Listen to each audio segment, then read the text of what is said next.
A strange hush is sweeping through the heart of America. But this isn't the calm of a peaceful morning. It's the uneasy silence of something essential coming to a halt. All across the nation, farmers are making a bold move, leaving their fields unplanted, selling off their tools, and walking away from farms that have been in their families for generations. This isn't a pause or a holiday, it's a quiet exit, fueled by exhaustion and the feeling of fighting a battle they can't win. And it's not just a handful of farms. This wave is spreading, from the dairy barns of Wisconsin to the vegetable fields of California. These are the people who brave the elements to keep our plates full, the backbone of the nation. Now that backbone is starting to fracture. For many, quitting isn't a choice. It's a last stand, a silent outcry against a system that takes everything and gives back almost nothing. This is a wake-up call for all of us, a warning we can't afford to ignore. Farming is more than a job, it's a lifelong commitment that demands endless skills and constant risk-taking. When those who've dedicated their lives to the land walk away, it's a sign that something is fundamentally wrong in the system that connects our fields to our forks. This isn't just about business, it's about the slow disappearance of a way of life that shaped America for centuries. The consequences are massive, impacting our food supply, our economy, and the fabric of rural communities. We've come to expect full shelves at the store, but that abundance isn't promised. When farmers stop, the entire system starts to shake. This crisis touches everyone, not just those on the farm. To solve it, we first have to understand what's driving farmers to the edge. Let's dig into the forces pushing America's farmers to their breaking point. The first challenge is skyrocketing costs. Fertilizer, diesel, seeds, and repairs have all become unaffordable. Money flows out fast but trickles in slowly. Next is the labor crisis. Farming is grueling, and fewer people are willing to do it. Immigration hurdles make seasonal labor scarce. Even with the best land and equipment, crops rot if there's no one to harvest them. The third blow: prices. Farmers are price takers, not price makers, selling into markets controlled by a few giant corporations. While you pay more at the store, farmers often get less for their products. They're squeezed between soaring expenses and stagnant prices, a business model that no longer works. Imagine running a business where costs double but customers pay the same as years ago. You wouldn't last. That's why so many farmers are pausing production, not by choice but because the math is impossible. The system is forcing them out, one farm at a time. Let's hear what this looks like on the ground.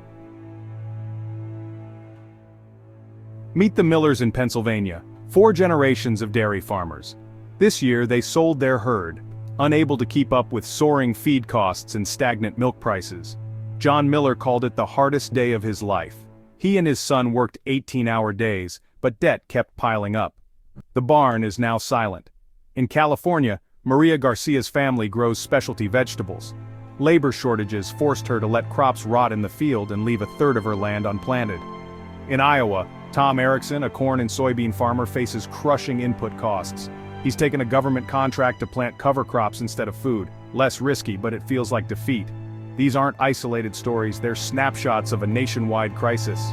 These farmers aren't corporations, they're stewards of the land, making gut-wrenching decisions after sleepless nights.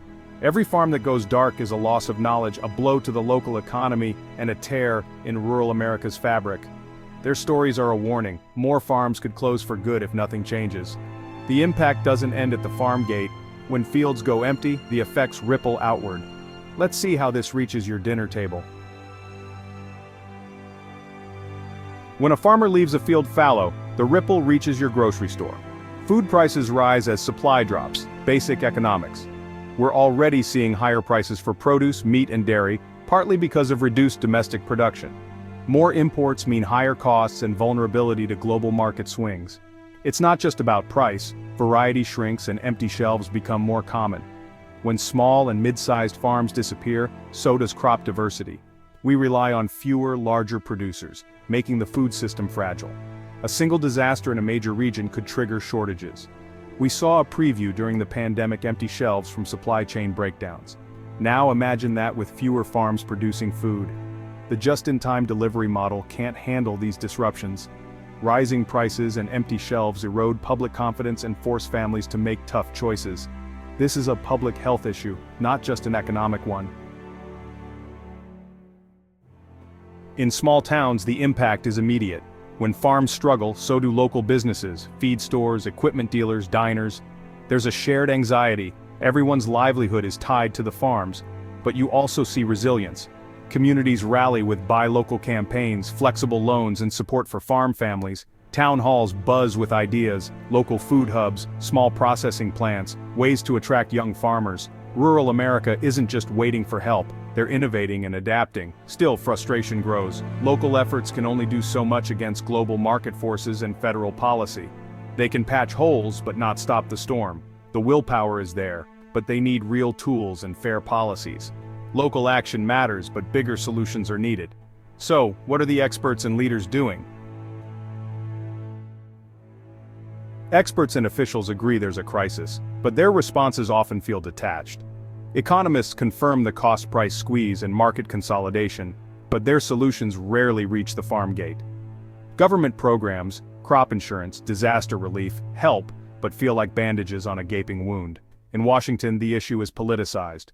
Lawmakers debate changes to the Farm Bill, antitrust enforcement, and labor reform, but gridlock prevails. Farmers need practical, immediate solutions, fair prices, reliable labor, and relief from soaring costs. For those facing foreclosure, talk is cheap. They need action. The gap between policy and reality is wide. Without decisive action, more farms will disappear. American agriculture stands at a crossroads. If farmers keep pausing production, we'll see volatile prices, more imports, and a weaker food system. Rural communities will shrink, and the rich diversity of family farms will fade. But there's another path: rebalancing the system. Break up monopolies in processing and retail, giving farmers more choices and fairer prices. Streamline guest worker programs for reliable labor. Invest in regional food infrastructure, local processing, mills, and butcher shops. Support small and mid-sized farms with targeted programs, low-interest loans, and fair price floors. Consumers can help by buying local and supporting farmers' markets. Every dollar spent locally is a vote for a resilient food system. This is about more than economics. It's about what we value as a nation. If we value food security and the hard work of farm families, we must demand real solutions. The quiet quitting in America's heartland is a wake-up call. The choice is ours: act now, or face the consequences later.